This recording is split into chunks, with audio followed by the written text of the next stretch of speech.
Boa noite a todos. Meu nome é Valéria, o pessoal do centro me chama de Val. A gente está fazendo aqui pelo Facebook do Centro Espírita 3 de Outubro, de Varginha, Minas Gerais, esse curso sobre os chakras e a meditação segundo o Espiritismo. A gente está na aula 11 e hoje a gente vai falar sobre chakras e a mediunidade de efeitos inteligentes. Então, antes de iniciar, eu gostaria de fazer uma oração, pedindo a Deus, pedindo a espiritualidade superior, pedindo a Jesus que possam estar conosco, que possam estar nos inspirando, que possam fazer com que as palavras certas sejam pronunciadas e que todos que estão ouvindo sejam pessoas encarnadas, desencarnadas, pessoas do Centro 3 de Outubro, de outros centros, pessoas que não são espíritas, mas que têm simpatia pela doutrina, possam compreender de maneira ampla tudo que vai ser dito hoje. Agradecer também as pessoas que vão assistir depois, que também tenham um entendimento completo de tudo que vai ser dito hoje aqui. Gratidão a Deus, gratidão à espiritualidade maior, gratidão a Jesus. E vamos então iniciar a nossa reflexão, o nosso estudo de hoje. Nós então a gente vai procurar mostrar qual é a ligação dos chakras com a mediunidade, né? Então, para as materializações parciais e densificações, os espíritos juntam em vasilhames apropriados o ectoplasma do médium, os fluidos que obtém dos demais médiuns que participam do trabalho mediúnico, e os fluidos espirituais e os fluidos da natureza que preparam o ectoplasma elaborado. Então, por que nós somos necessários nos trabalhos mediúnicos, né? Por que a espiritualidade não faz tudo sozinha? Por que a espiritualidade precisa da gente nos trabalhos mediúnicos? Porque nós somos um intermediário entre a espiritualidade superior e os espíritos necessitados.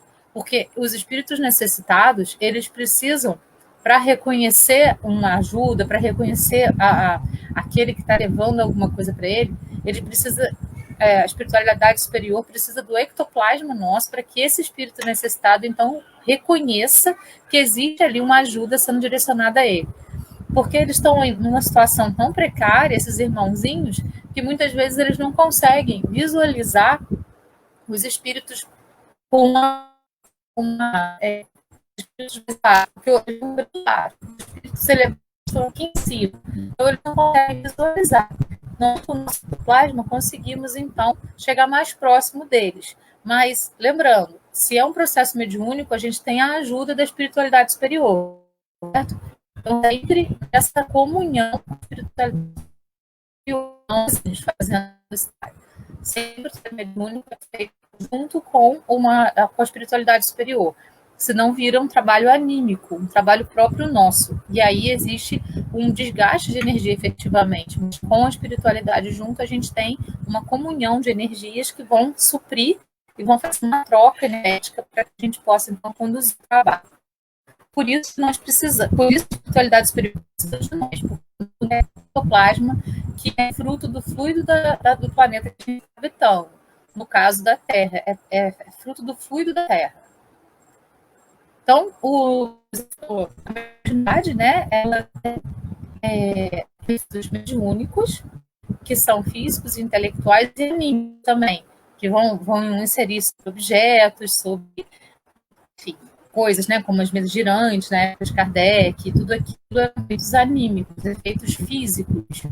E mediúnicos, a gente vai ter um espírito junto da gente para poder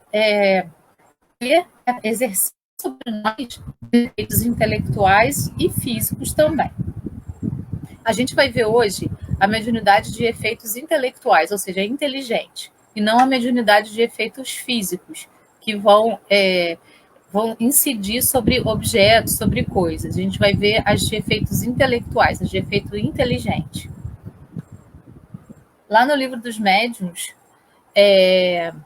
Kardec esclarece para a gente: a mediunidade de efeitos inteligentes ou intelectuais exige maior elaboração mental por parte do médium, que age como um intérprete das ideias transmitidas pelos espíritos, como consta em O Livro dos Médiuns. O espírito do médium é o intérprete, porque está ligado ao corpo que serve para falar, e por ser necessária uma cadeia entre vós e os espíritos que se comunicam, como é preciso um fio elétrico para transmitir uma notícia a grande distância, desde que haja na extremidade do fio uma pessoa inteligente que a receba e transmita. Então, nós somos esse transmissor, nós somos esse fio que vai transmitir, né, a mensagem que chega do médium, que chega do espírito. Nós somos esse transmissor. E tudo isso vai acontecer a partir dos nossos chakras. Lembra que a gente estudou nas nossos encontros anteriores que a glândula pineal fica lá no centro do nosso cérebro, né? Até o doutor Sérgio Felipe de Oliveira explicou. Se a gente pudesse afundar o dedo aqui no meio dos nossos dois olhos aqui, a gente ia encontrar a glândula pineal lá no centro da nossa cabeça. Ela é responsável por fazer a ligação nossa, enquanto encarnados, com a espiritualidade superior. Contato com o universo como um todo. Através da glândula pineal, nós recebemos as influências dos astros, né, de tudo que está fora e também da espiritualidade superior. Então, através daí é que os espíritos têm essa interferência em nós. E a gente, através do chakra frontal, que também é chamado de chakra do terceiro olho, a gente transmite isso para o mundo, transmite isso para o nosso cérebro, para as nossas células e para tudo que está ao nosso redor, certo? A gente vai ver agora, no nosso encontro passado, a gente falou sobre obsessão e a gente viu que nessa passagem entre o chakra coronário e o chakra frontal, ali pode existir obsessão, as interferências, porque os nossos pensamentos, eles vêm lá do nosso corpo mental, né? Que é, segundo André Luiz, corpo mental é a ligação do perispírito com o espírito. Então, o espírito transmite para o corpo mental, que transmite para o perispírito, e aí vai vir pelos chakras, sendo transmitido do chakra coronário para o frontal e para o nosso cérebro. Nesse momento, pode acontecer a interferência, positiva ou negativa, dos espíritos que estão nos acompanhando, dos espíritos de luz ou dos espíritos ainda que estão na ignorância. Então, o processo mediúnico ele vai ocorrer exatamente através desses chakras e da glândula pineal que está lá no centro da nossa cabeça. Por isso, o estudo de hoje ele se faz interessante, né, para a gente entender essa mediunidade, como a mediunidade se acessa efetivamente através do nosso corpo. Lembrando que os chakras, como a gente já viu nos encontros anteriores, eles não são visíveis, né? Quando a gente desencarna e o corpo físico fica na Terra, se alguém estudar o nosso corpo físico, não vai visualizar os chakras, porque eles são etéreos, né? Eles são de energia, de uma energia mais etérea, não de uma energia grossa como é o nosso corpo físico. Então, eles não são visíveis materialmente. Mas pessoas que têm a visão aprofundada, né, essa mediunidade de visão, muitas vezes conseguem visualizar os chakras, inclusive as cores deles. Quando a gente entra em meditação, se a gente está vendo uma cor lilás, né, uma cor roxeada, é esse chakra coronário que está trabalhando. A gente já falou sobre as cores dos chakras e a gente consegue visualizar. Muitas vezes, quando a gente entra em meditação e uma cor fica cintilando mais, muitas vezes é o chakra que está em desequilíbrio que precisa de atenção ali. Então, eles não são visíveis, mas eles estão lá, são os centros de força, segundo André Luiz. Caso o médium não possua boas condições morais, nem bom preparo doutrinário espírita, poderá interferir na mensagem, invalidando. Então, assim, quando o médium recebe uma mensagem e as influências que acontecem entre essa mensagem passada por esse espírito, existe aqui uma influência de um espírito obsessor, de um espírito negativo, ele pode influenciar nessa mensagem e passar uma mensagem que não é nada daquilo que, na verdade, o nosso mentor ou esse ser de luz está passando para a gente. Então, isso validar a mensagem que está passada. Por isso que é muito importante o médium se instruir, né, espíritas instruídos. A gente precisa se instruir para alcançar uma moral elevada. Então, no momento que a gente está se instruindo, a gente está compreendendo, lembrando, quando a gente tem a instrução, não adianta só ter instrução, a gente tem que colocar essa instrução em prática. E aí, no colocar em prática, a gente está trabalhando nossa questão moral. Então, é aí que a gente vai se aprimorando enquanto pessoa e que a reforma íntima vai acontecendo. Por isso, a grande importância dos estudos sempre, perpétuos. Né? A gente tem sempre muita coisa para aprender. A gente está engatinhando, né, nas possibilidades da vida. A gente sabe uma gota dentro de um oceano. Então, a gente tem um mundo, tem um oceano inteiro para aprender. Então, se não houver afinidade entre isso, o espírito do médium pode alterar as respostas e assimilá-las às suas próprias ideias e inclinações. Porém, não exerce influência sobre os espíritos comunicantes, autores das respostas. É apenas um intérprete. Então, o espírito lá, comunicante, vai estar falando e o médium não está transmitindo qualquer coisa, se ele não tiver essa moral, né, fixa, para poder, então, realmente captar aquela mensagem e passar ela de uma maneira mais pura possível para as pessoas que estão ao redor. Isso está lá no Livro dos Médiuns. No Livro dos Médiuns também, ele fala assim: é óbvio que a interpretação do pensamento dos espíritos, como qualquer outra habilidade humana, desenvolve-se com o tempo, mas está diretamente relacionada ao empenho do médium em querer ampliar o seu conhecimento e de transformar-se em uma pessoa melhor. Os espíritos sérios procuram, então, os médiuns mais confiáveis, os que lhes oferecem condições encontradas no bom intérprete. Assim, existem vários tipos de mediunidade e quando a gente reencarna, a gente escolhe a mediunidade que a gente vai ter. E existe também os médiuns que vêm mais sensíveis e os outros que vêm menos sensíveis. Muitas vezes, um médium que vem menos sensível, ele pode ser um médium sério e ser ele o mais procurado pela espiritualidade superior, compreende? Então, nem sempre o médium mais sensível, aquele médium que vê tudo, que acha tudo, que vai ser esse o que vai ser procurado, porque muitas vezes esse médium ele já se acha tão bom, tão preparado, que ele não entra em estudo, ele não entra no estudo para poder se orientar melhor de que maneira ele utiliza essa mediunidade da melhor forma possível. Não estou dizendo que são todos, eu estou dizendo que existem esses casos. Então, assim, a espiritualidade superior ela não vai procurar o médium mais sensível, mas o médium mais confiável. E conforme o médium vai buscando o conhecimento, ele vai se tornando mais acessível à espiritualidade superior, através da instrução, sempre que esse processo vai acontecer. Então, lá no livro dos médiuns, ele diz: procuram um intérprete que mais simpatize com eles e que exprima com mais exatidão os seus pensamentos. Não havendo simpatia entre eles, o espírito do médium é um antagonista que oferece certa resistência, tornando-se um intérprete de má qualidade e muitas vezes infiel. É o que acontece entre vós, quando a opinião de um sábio é transmitida por um homem estouvado ou alguém de má fé. Então, ele sempre faz a comparação, né, do que pode acontecer lá na espiritualidade com o que acontece entre nós encarnados, certo? Então, a gente precisa sempre se aprimorar, sempre trabalhar da melhor maneira possível, sempre se equilibrar cada vez mais, sempre estar em constante estudo para que a nossa mediunidade seja trabalhada de uma maneira eficiente.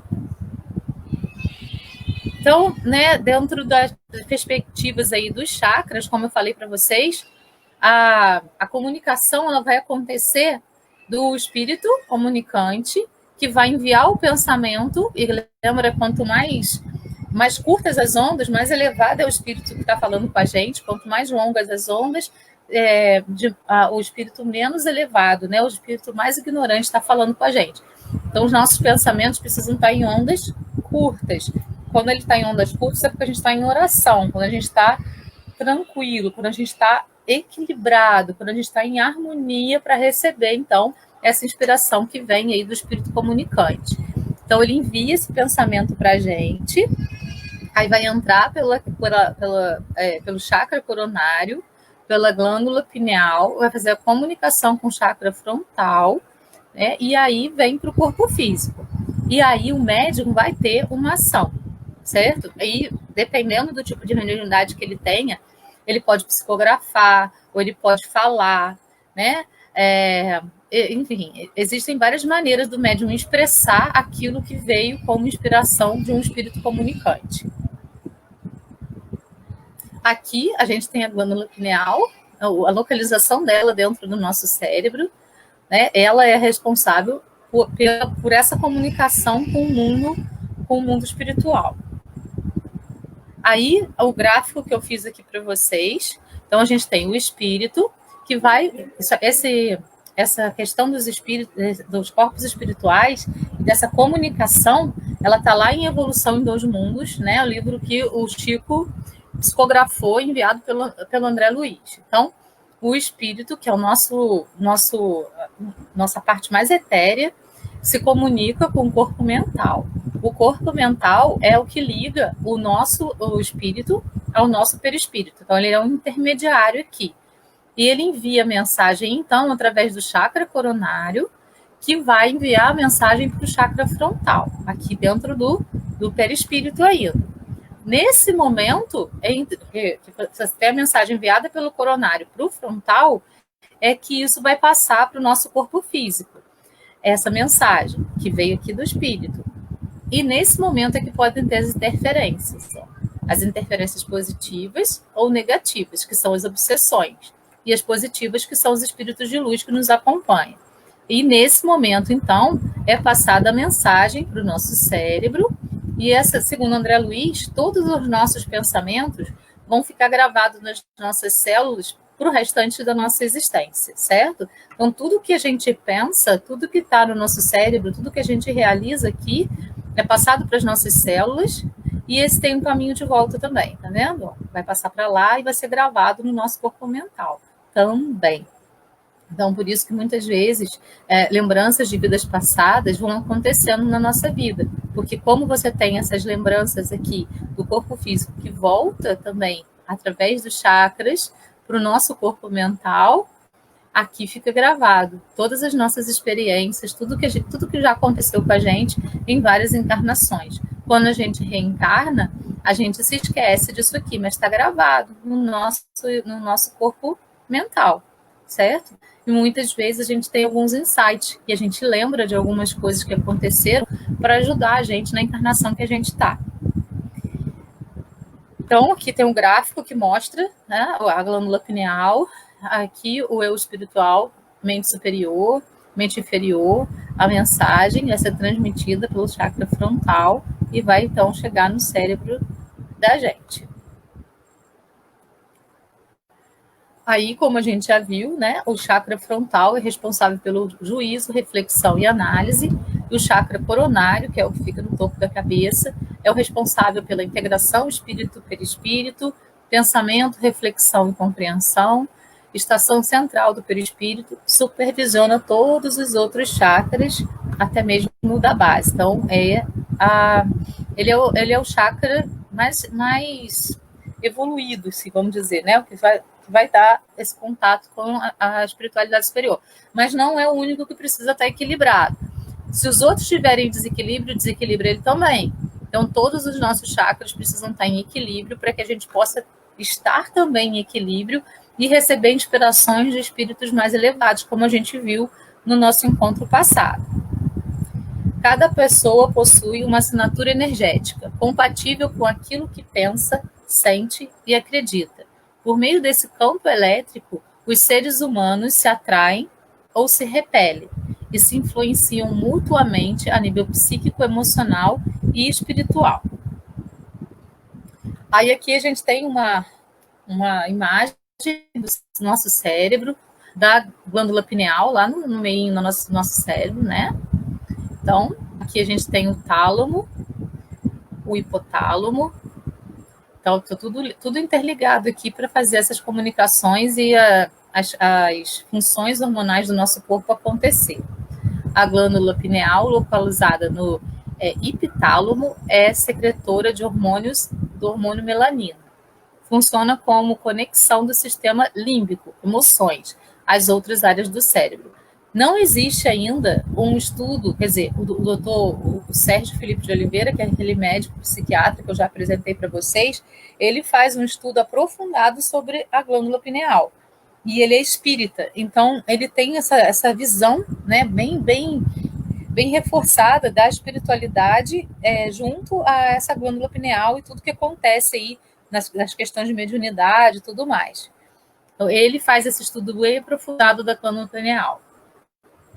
O tálamo, que está aqui, recebe informações sensoriais do corpo e as repassa para o córtex cerebral.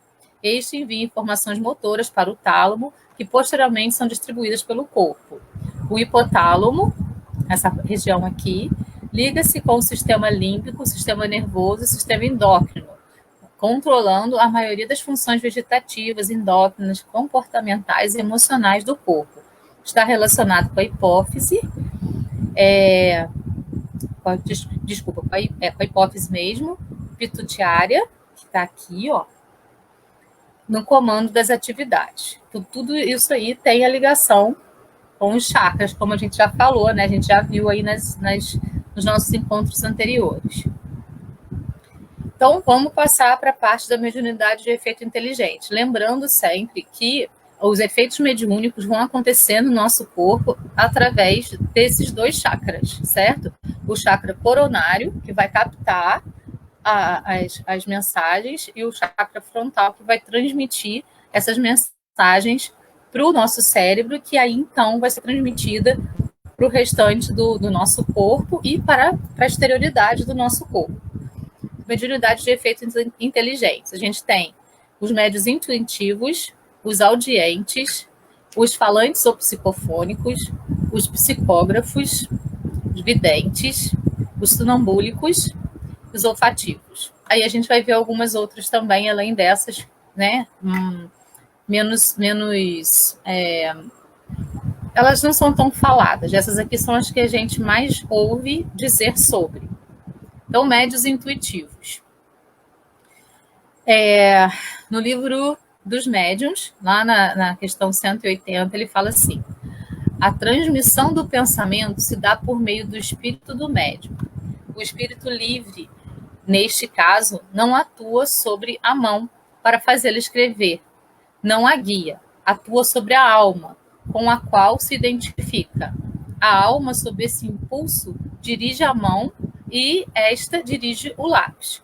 Nessa situação, o médium tem consciência do que escreve, embora não exprima o seu próprio pensamento. É o que se chama de médium intuitivo. O papel do médium mecânico é de uma máquina. O médium intuitivo age como faria um intérprete. Diferem os médiuns inspirados, em que esses últimos não precisam escrever, ao passo que o médium intuitivo escreve o pensamento que lhe é sugerido instantaneamente sobre um assunto determinado e provocado. Médio psicógrafo intuitivo, então, são muito comuns, mas também muito sujeitos a erros, por não poderem, muitas vezes, discernir o que provém dos espíritos do que deles próprios emana. Então, quando o médium intuitivo, psicógrafo, é pouco experiente, ele ainda fica em dúvida sobre o que realmente ele está recebendo desse espírito, né, que está mandando para ele e o que é da cabeça dele efetivamente. Ele não tem uma entrega total. Então, muitas vezes, ele confunde as mensagens e acaba misturando com o que vem da própria cabeça. Mas, conforme ele vai se aperfeiçoando no processo, isso vai se modificando e ele vai conseguindo, aos poucos, entender o que é dele, o que vem de fora dele. Médiuns inspirados. Todo aquele que, tanto no estado normal como no de êxtase, recebe pelo pensamento comunicações estranhas às suas ideias preconcebidas. Pode ser incluído na categoria dos médiuns inspirados. Esses formam uma variedade da mediunidade intuitiva, com a diferença de que a intervenção de uma força oculta é aí muito menos sensível. Por isso que, ao inspirado, ainda é mais difícil distinguir o pensamento próprio do que lhe é sugerido. A espontaneidade é o que, sobretudo, caracteriza o pensamento desse último gênero. Tem vaga intuição de uma assistência estranha, visto que todo aquele que apela para a inspiração, mas não faz do que uma invocação. Se não esperasse ser atendido, por que exclamaria tão frequentemente: meu bom gênio, vem em meu auxílio? Então, assim, os inspirados são aqueles que recebem as mensagens e falam. Muitas vezes, os médiuns que falam em palestras, né, que estão em palestras, eles estão inspirados ali. Durante todo o momento que eles estão falando, na verdade, eles estão sendo inspirados por alguém que está enviando as mensagens para eles. É óbvio que ele estudou tudo aquilo, que ele pensou no que ele ia falar, mas as informações são passadas além daquilo que ele estudou, às vezes, no médio, que é um pensamento que vem de fora. É sempre muito importante a gente se perguntar, né, mesmo num momento de obsessão, isso é meu? Ou isso vem de fora? Se vem de fora, eu não vou no espírito superior. Mas se vem de fora e não é uma coisa boa, a gente pode, então, não assumir aquilo como nosso, né? E se vem de fora e é uma coisa boa, a gente pode transmitir aquilo de uma maneira tranquila para as pessoas que estão. Então, os médiuns inspirados, eles recebem essas comunicações e eles sabem que muitas vezes eles estão falando aquilo e aquela ideia não é dele. Ele está sendo inspirado para poder falar aquilo para aquela pessoa, ou na hora de uma palestra ele está transmitindo a mensagem que ele aceita como verdade, mas que muitas vezes vai além daquilo que ele está, efetivamente. Os médiuns audientes. Diferença entre audiência e clareaudiência. A audiência, faculdade que permite ao médium escutar no campo fluídico os sons produzidos no ambiente espiritual. Interna, os espíritos transmitem ao médium por telepatia. Tem-se a impressão de que se está escutando dentro do cérebro. São pensamentos que ficam dentro do seu cérebro que você sabe que não são seus. É muito importante o médium identificar isso, o que é seu e o que não é seu. Quanto mais a gente consegue identificar isso, melhor a gente se torna dentro do trabalho. Quanto mais consciência a gente tem do que é meu e do que não é meu, mais a gente se torna um médium eficiente, um médium fiável para a espiritualidade superior, certo? Então, muitas vezes as mensagens elas não vêm no ouvido, elas vêm direto na nossa mente. E isso também é audiência. Externa. O espírito atua sobre a atmosfera fluídica, produzindo o efeito de som, que será percebida pelo aparelho auditivo do médium.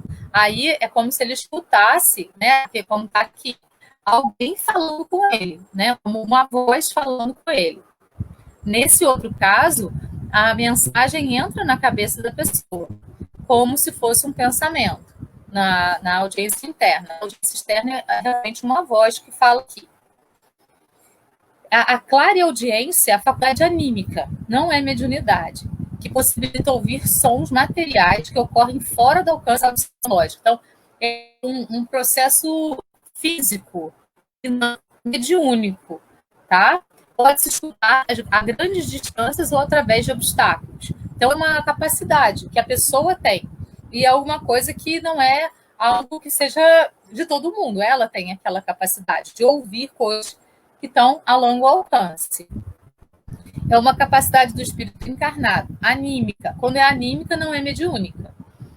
Ocorre a emancipação da alma, alcançando até aonde o campo fluídico do perispírito encarnado possa atingir.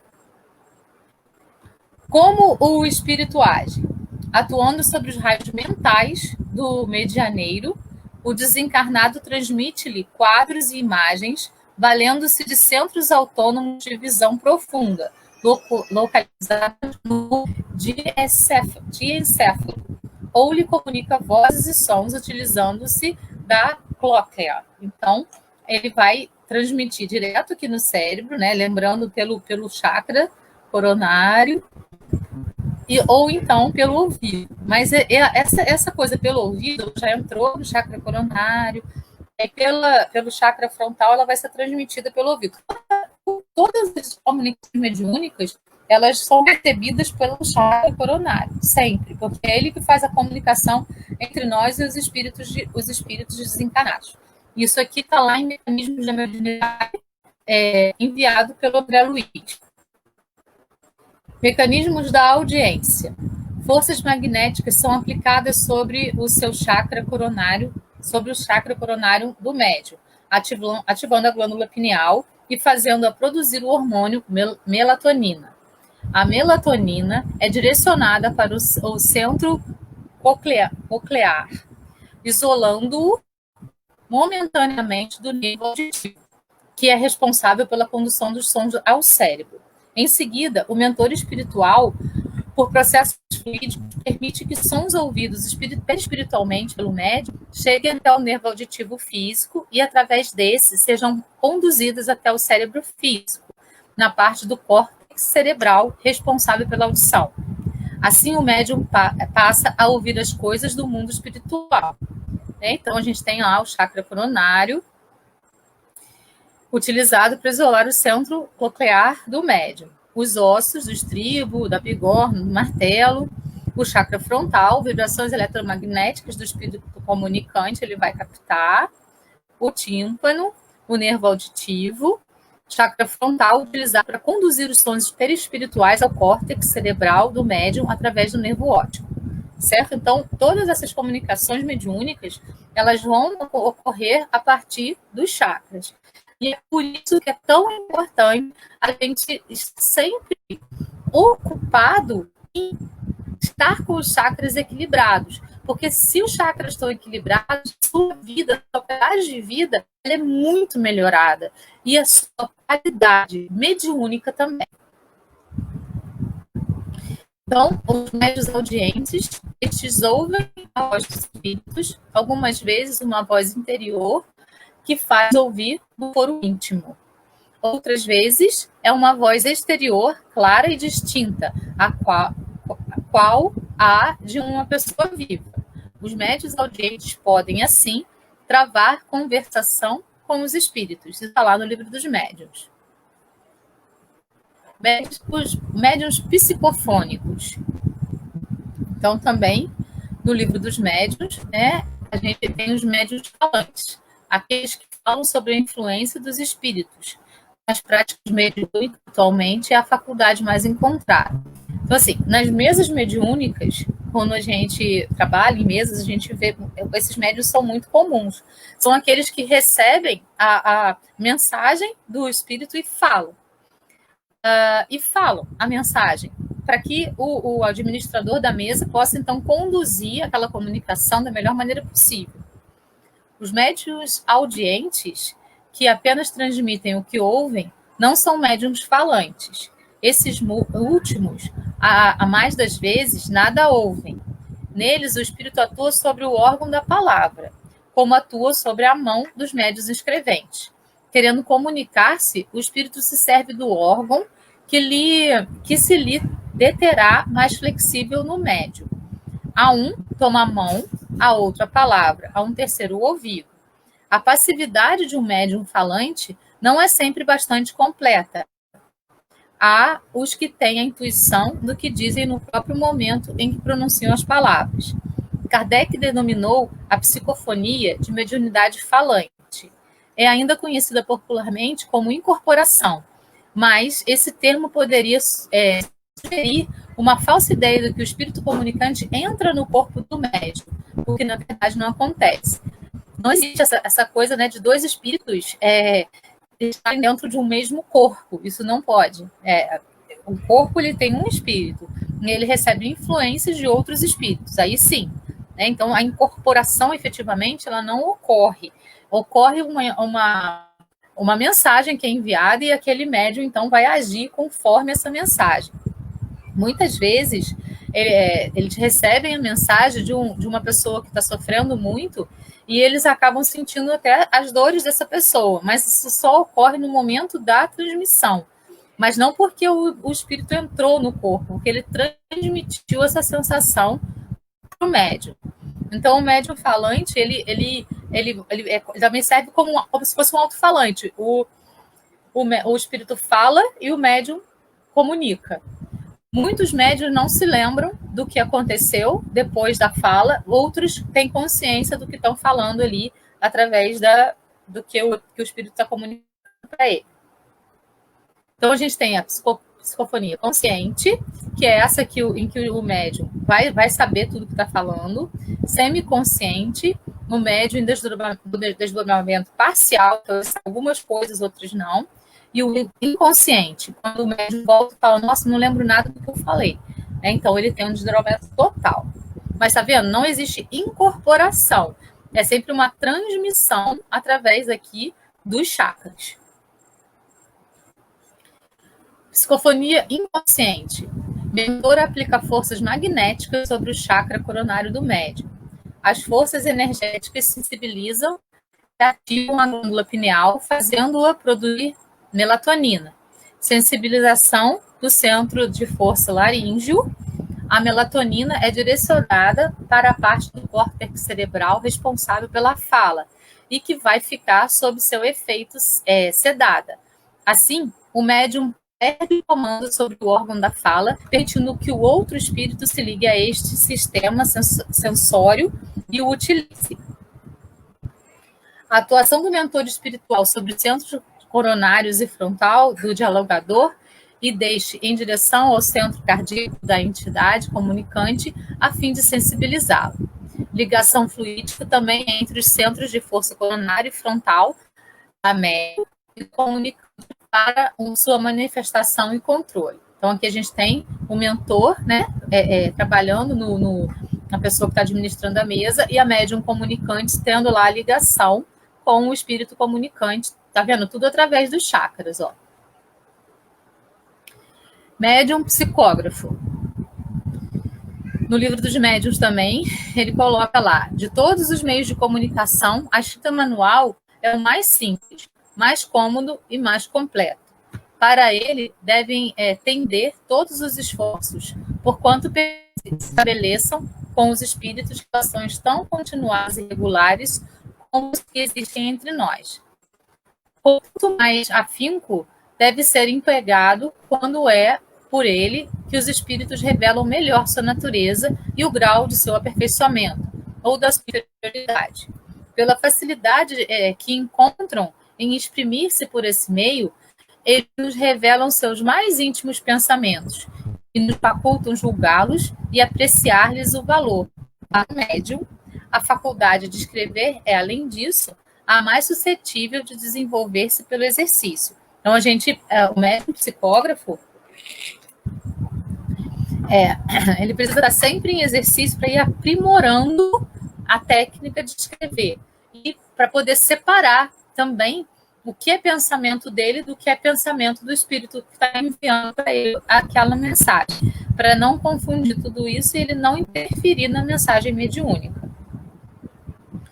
Então, a psicografia ela pode ser intuitiva, semimecânica, isolamento parcial do cérebro do médium, e mecânica, isolamento total do cérebro do médium. Então, o médium escreve, a mão está lá escrevendo, mas ele não passa pelo cérebro dele, ele não consegue pensar nisso, certo? Mecanismo da manifestação do médium mecânico. Através do plexo branquial, sistema raquidiano, formado pelos ramos anteriores do 5º, 6º, 7º, 8º nervos cervicais do primeiro nervo dorsal. Abrange toda a região das escápulas, omoplata, braços, antebraços e mãos, com as fibras motores e sensitivas, e age através do chakra humeral. São chakras, né, a gente já estudou, são chakras secundários. A gente tem os 7 centros de força, mas a gente tem chakras secundários também que vão atuando aí sobre nós através dos chakras que são centrais. Os impulsos são sentidos como vibrações nervosas. O espírito coloca através do médium ou ao seu lado, fazendo contato com o chakra do aparelho que dificilmente consegue resistir ao impulso recebido. A mão fica ativa, né? Muito ativa. Você tem que pegar um lápis e escrever, porque aquilo vai dando um negócio na mão que você tem que começar a escrever de qualquer maneira. Então, eles ativam isso em você. Isso pode acontecer na mesa mediúnica. Existem na mesa mediúnica todos os tipos de mediunidade, né? E elas vão sendo desenvolvidas na mesa mediúnica. Isso é muito legal. Então, quando acontece na mesa mediúnica, o que é legal é que ali a gente está amparado pela espiritualidade superior. Então, a gente sabe que não pode ser coisa da nossa cabeça, porque se a gente tem ali espíritos de luz em torno das pessoas que estão na mesa, a gente está muito amparado pela espiritualidade superior para poder fazer um trabalho bem feito. Existe toda uma preparação para que as pessoas certas cheguem naquele momento ali da mesa mediúnica e trabalhem de uma maneira efetiva. Então, você não está ali à toa. E você vai estar sendo conduzido pelos mentores seus e da casa espírita que você está trabalhando para. Os médiuns videntes. Aí a gente tem, né, os 3 pastores que viram Nossa Senhora de Fátima, eles eram médiuns, né? Um era auditivo, a outra era vidente, e a mais velha, ela tinha audição e vidência, certo? Então, a gente tem 3 tipos de médiuns diferentes aí, vendo, né, a aparição de Nossa Senhora de Fátima. Os médiuns videntes são dotados de faculdade de ver os espíritos. Há os que gozam dessa faculdade no estado normal, quando estão perfeitamente despertos, e dela conservam uma lembrança exata. Outros a têm no estado sonambúlico, ou próximos do sonambulismo. O médium vidente acredita ver pelos olhos, como os dotados da segunda vista, clarividência. Mas, na realidade, é a alma quem vê. E essa é a razão pela qual vem tão bem com os olhos fechados, como com os olhos abertos. Como o espírito age? Então, atuando sobre os raios mentais do medianeiro, o desencarnado transmite-lhe quadros e imagens valendo-se dos centros autônomos de visão profunda, localizados no diencéfalo, mecanismos da mediunidade, também enviado pelo André Luiz. Então, a gente tem, né, sempre lá a glândula pineal, também chamada de epífise, o córtex cerebral, e aí todos esses mecanismos aqui, eles vão atuar para que aconteça essa vidência. Apesar do processo ser particularizado, essa explicação nos dá uma ideia. O mentor espiritual aproxima-se do médium, aplicando-lhe forças magnéticas sobre o seu chakra coronário, que sensibiliza e ativa a glândula pineal, fazendo-a produzir o hormônio melatonina. A melatonina é direcionada para o globo ocular físico, isolando-o momentaneamente do nervo óptico, que é responsável pela condução das imagens ao cérebro. Como o nervo óptico não receberá imagens externas, o médium perderá temporariamente a visão física. Por processos fluídicos, o mentor espiritual aumenta a tela fluídica do chakra frontal, permitindo que imagens vistas pelos olhos, pelos espirituais do médium, cheguem até o nervo óptico físico e, através desses, sejam conduzidas até o cérebro físico, na parte do córtex cerebral, responsável pela visão. Assim, o médium passa a ver as coisas do mundo espiritual. Então, aqui tem toda a sistemática do que ocorre aí, né, quando ocorre essa mediunidade da visão. Então, a gente tem lá o coronário e o frontal, o córtex visual. Então, você vai ter essas ligações aqui todas para isolar, né, a visão física para poder ter, então, a visão espiritual. Nervo óptico isolado pela melatonina. Chakra coronário utilizado para isolar o globo ocular e o chakra frontal para conduzir a imagem perispiritual ao córtex cerebral do médium. Então, a gente tem aqui toda a visão por cima do que acontece. O olho, o nervo óptico, o quiasma óptico, a retina, a hipófise, que é a glândula pineal, o corpo geniculado, a lateral e a radial óptica. Tudo isso é influenciado, isolado, através dos chakras pelo nosso mentor. É lindo isso, né? É muito interessante isso.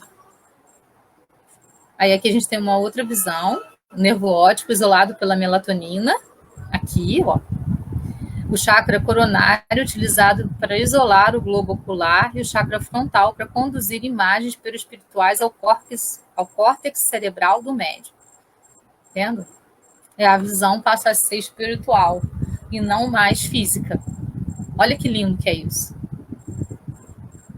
Características das aparições. Também no livro dos médiuns.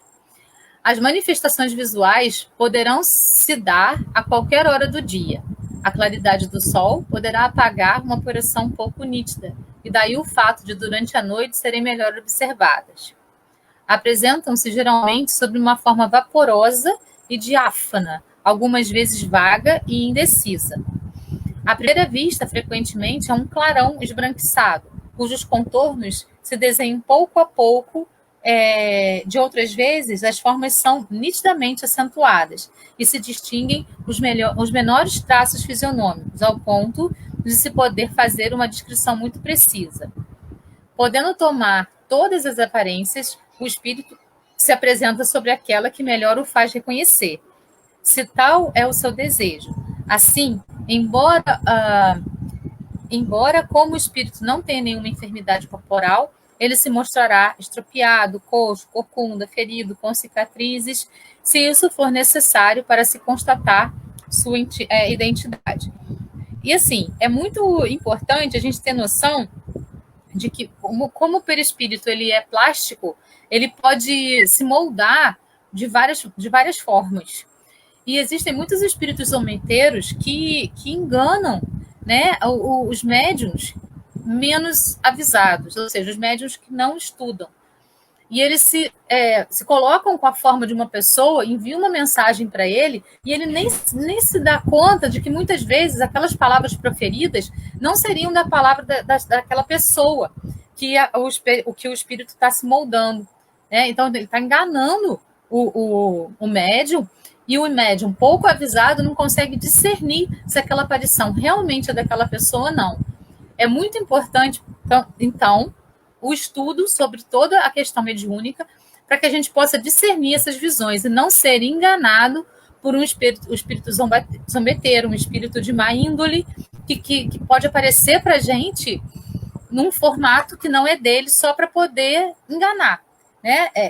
Aconteceu isso com um médium conhecido meu, ele trouxe uma mensagem, uma possível mensagem de um espírito conhecido e querido por muitas pessoas, só que as palavras proferidas por esse espírito que me enviou a mensagem, apesar da aparência ser a da pessoa, não condiziam com o comportamento daquela pessoa. E então, ele não percebeu que ele estava sendo enganado. Mas médiuns mais instruídos, que não têm até tanta sensibilidade quanto ele, fizeram as perguntas. Mas você acha que essa pessoa falaria isso? Você acha que essa pessoa se comportaria assim? Ou será que foi um espírito que estava lá para poder brincar com você, fingindo que era essa pessoa? Então, nós precisamos ter olhos para ver e ouvidos para ouvir, né? Como Jesus falou para a gente. A gente não pode acreditar em tudo que aparece. A gente precisa primeiro observar, compreender, tomar consciência daquilo para então agir. Então, muitas vezes, os médiuns videntes, eles que têm a visão aberta, veem determinadas coisas que, na verdade, muitas vezes podem não ser a verdade absoluta, tá? Mas, se o médium é instruído, se o médium estuda, se o médium se aprofunda, se ele leva a sério a mediunidade, se ele realmente está ali a serviço do Criador, aí sim, ele vai ter visões bem interessantes.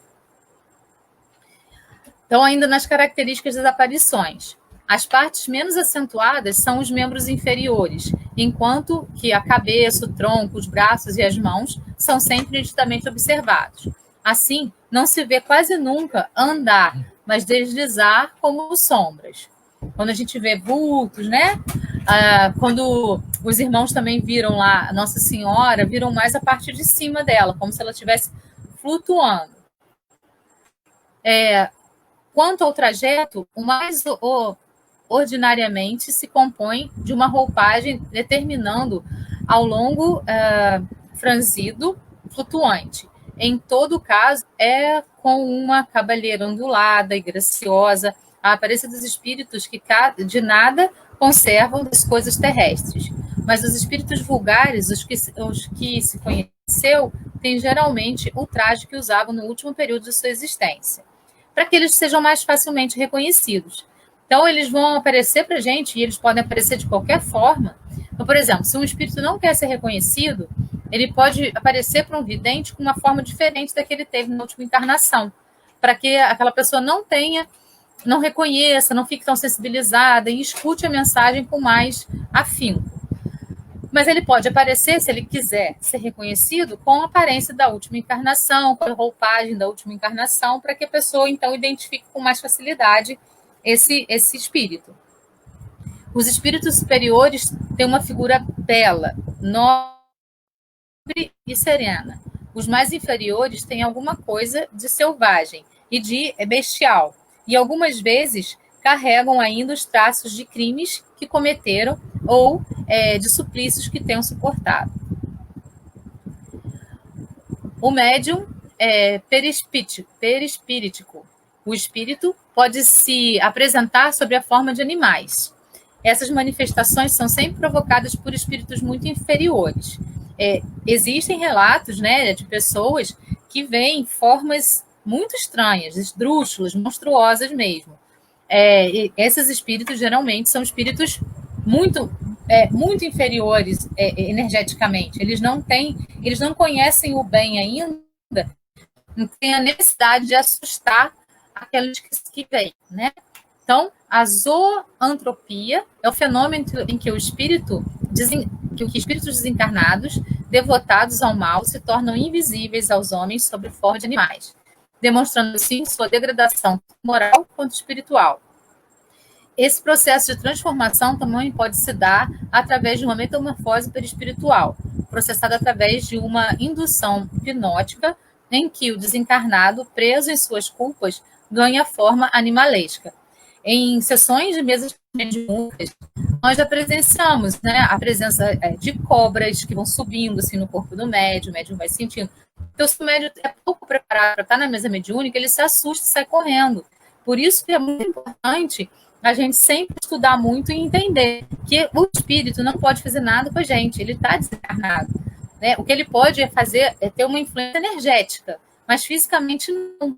Então, mesmo que pareça uma cobra subindo em você na mesa mediúnica, manter sempre a tranquilidade, porque o condutor da mesa vai caminhar, tanto o condutor encarnado quanto os condutores desencarnados. Né? Então, apareceu na mesa mediúnica uma forma monstruosa, às vezes aparece ursos, né? Todos são espíritos que são ainda muito ignorantes e que ainda têm essa necessidade de aparecer de uma forma monstruosa para assustar as pessoas. Licantropia. O espírito se manifesta na forma de um lobo. A pessoa que sofre esse processo é chamada de lincantropo, que é uma palavra de origem do vocabulário grego que significa lobisomem.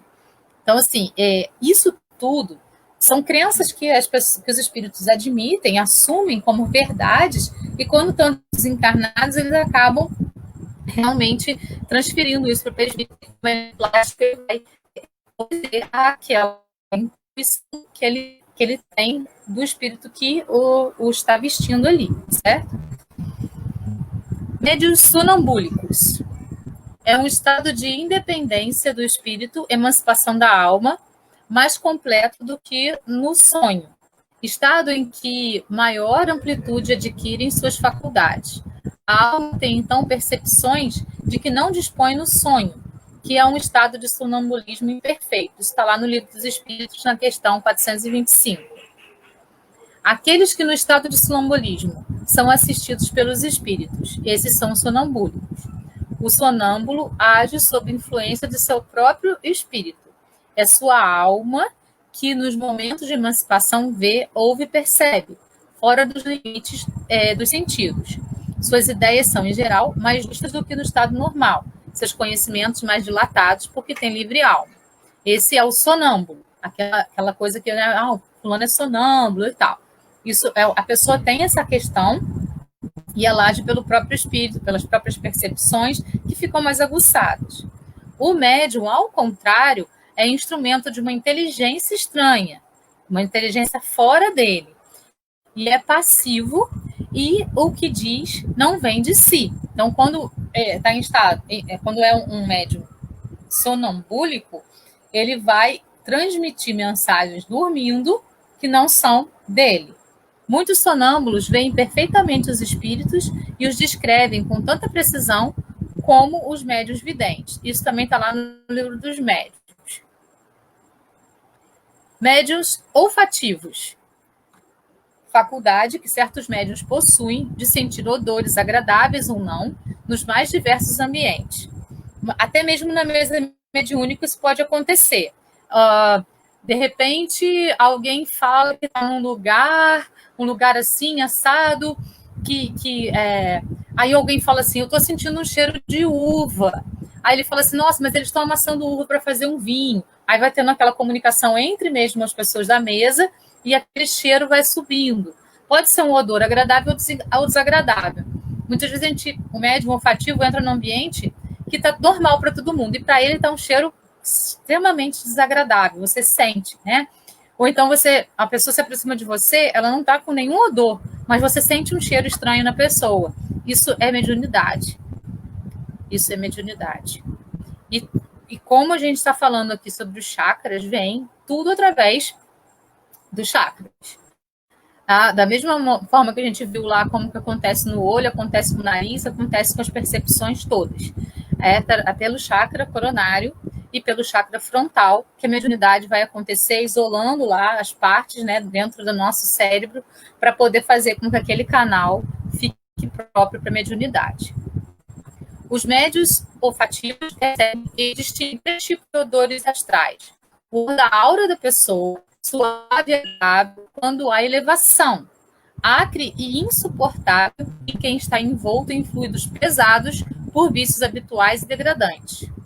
O odor do pensamento, doce e perfumado, que provém de pensamentos bons, metálico e causando forte impacto no chakra cardíaco, plexo cardíaco e glândula do timo.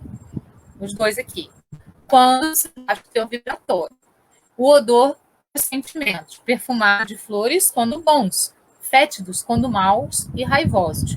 Isso está lá em Técnicas da Mediunidade do Torres Pastorino. Outros tipos de mediunidade que não são muito comentadas.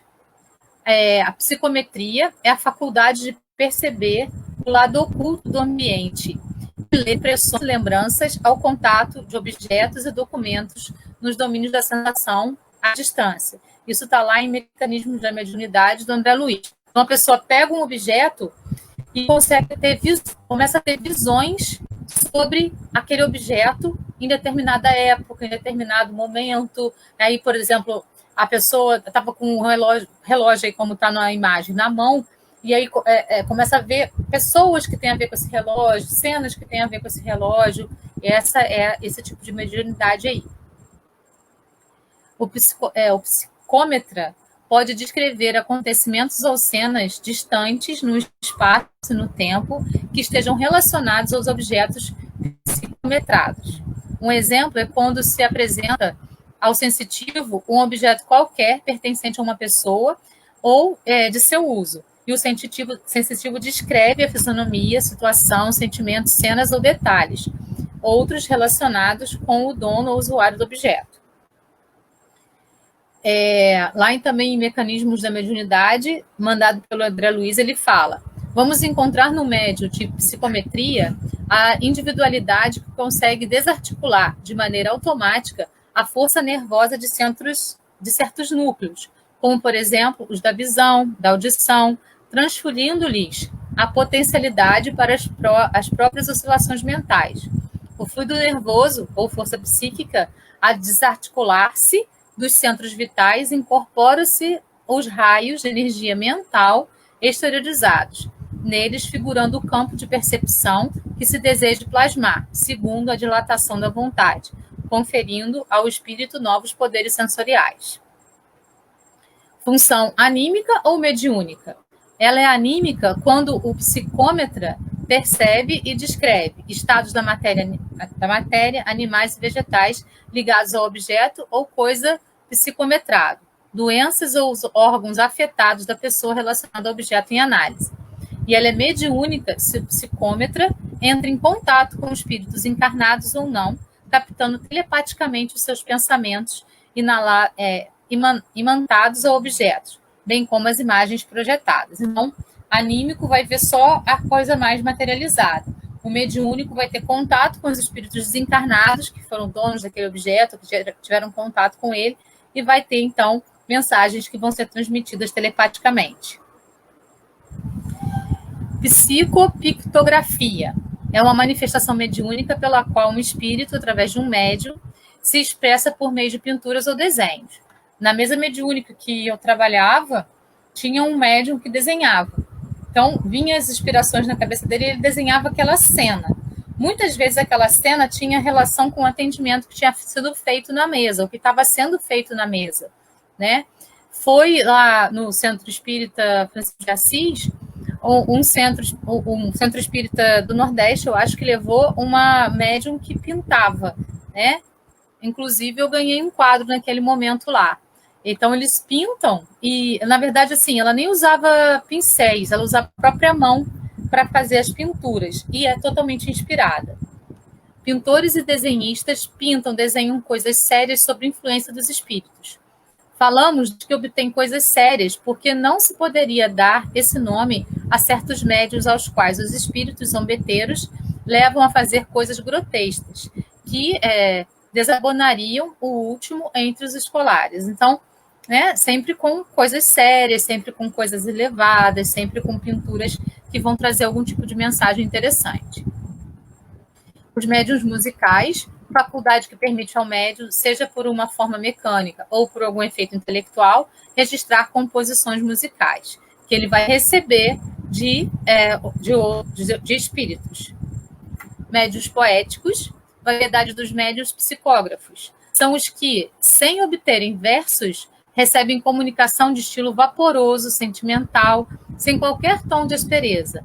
São, mais que os outros, aptos à expressão de sentimentos ternos e afetuosos. Tudo neles é vago, e seria inútil permitir-lhes algo de preciso. Então, eles recebem, né, as poesias também através, como se fosse uma psicografia. Aqui, então, a gente tem a imagem de uma mesa mediúnica, os médiuns aí todos, né, seriamente sentados, e aqui os mentores e os comunicantes. Então, agora eu vou só passar um textozinho para vocês, para a gente fechar, bem rápido, um texto do Fernando Pessoa. Somos todos anjos, de uma só asa, e só podemos voar quando nos abraçamos uns aos outros. O que isso tem a ver com a mediunidade?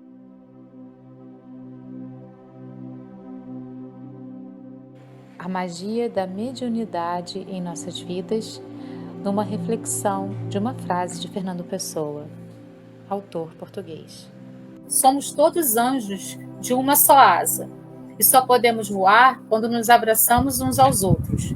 Isso eu acho que é bem profundo e fala bastante sobre a questão da mediunidade, né? Quando a gente cede a nossa asa de médium para um espírito necessitado, a gente faz com que ele possa voar também, né? E tem outros espíritos mais evoluídos que nós que vão ceder as suas asas para juntar-se às nossas, para que a gente possa dar os nossos voos. Então, a mediunidade é uma bênção inerente a todos os seres humanos.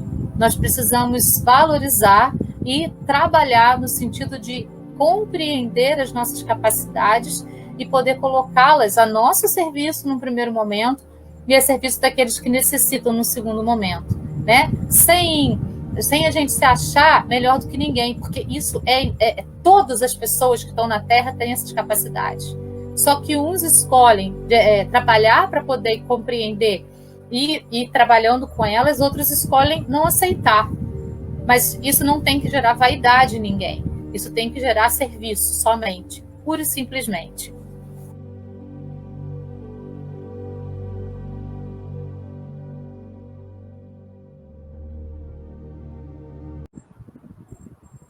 Então, pessoal, é isso. Espero que eu tenha conseguido conduzir essa mensagem para vocês de uma maneira interessante, falando sobre essa questão da mediunidade aí, e a relação dos chakras com a mediunidade. Vou deixar uma meditação para vocês fazerem aqui também, para que vocês possam, então, trabalhar esse lado também da meditação, que é um dos temas das nossas reflexões dentro desse curso.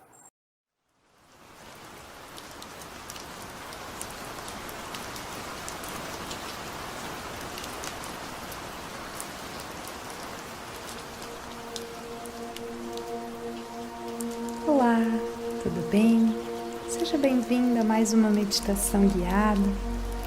Nesse momento, então, opta por sentar de forma confortável, mantendo a tua coluna alongada e o peito aberto, ou então deitar de barriga para cima, com os pés afastados na largura do quadril e as palmas das mãos viradas para cima.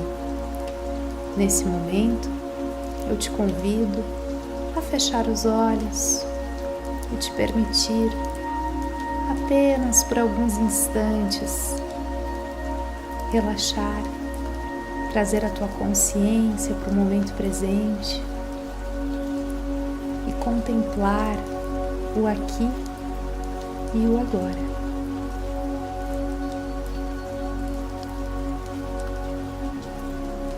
Começa nesse momento a tranquilizar a tua respiração,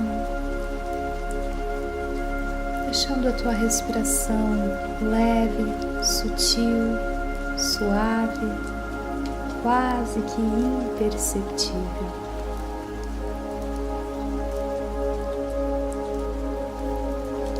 Vai permitindo que o teu corpo também encontre o seu conforto e fique o mais imóvel possível.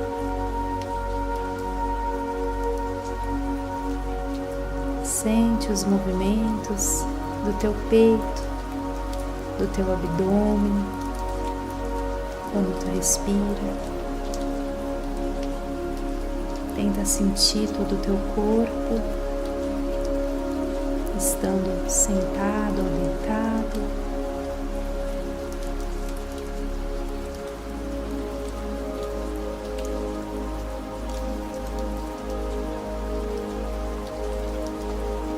E imagina cada parte do teu corpo relaxando agora, fazendo um escaneamento. Começa lá pelas plantas dos pés, relaxa as plantas dos pés, relaxa os dedinhos, vai visualizando cada parte conforme eu cito: o peito dos pés,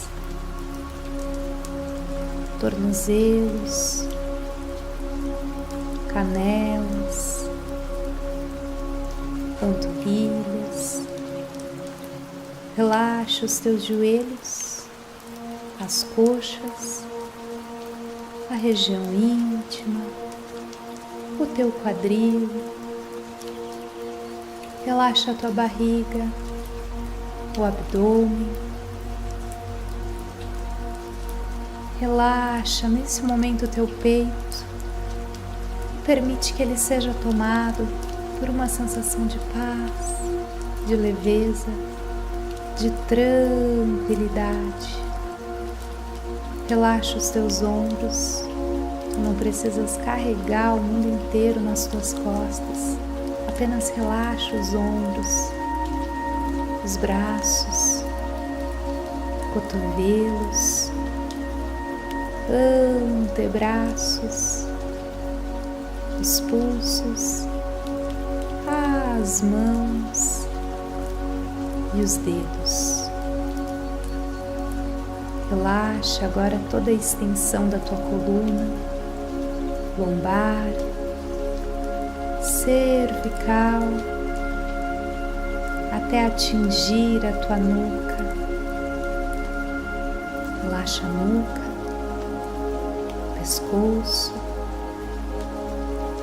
relaxa o teu queixo, a boca, o nariz, os olhos. Relaxa a tua testa e, por fim, o couro cabeludo. Começa a respirar mais profundo agora. Sente o teu peito, o teu abdômen em movimento conforme tu respira. Nesse momento tu estás totalmente conectado com o presente, com a tua respiração, com o teu corpo, com a tua mente. No teu ritmo, começa a te movimentar suavemente, sem pressa para movimentar o corpo. E aí, quando te sentires pronto, com toda a suavidade, vai abrindo os teus olhos e permanece por alguns instantes apenas curtindo essa sensação de pós-meditação, de pós-consciência total, tentando levar esse mesmo estado para o teu dia. Namastê. Muito obrigada por vocês estarem aqui, por vocês acompanharem. Gratidão a todos. Até semana que vem. Namastê.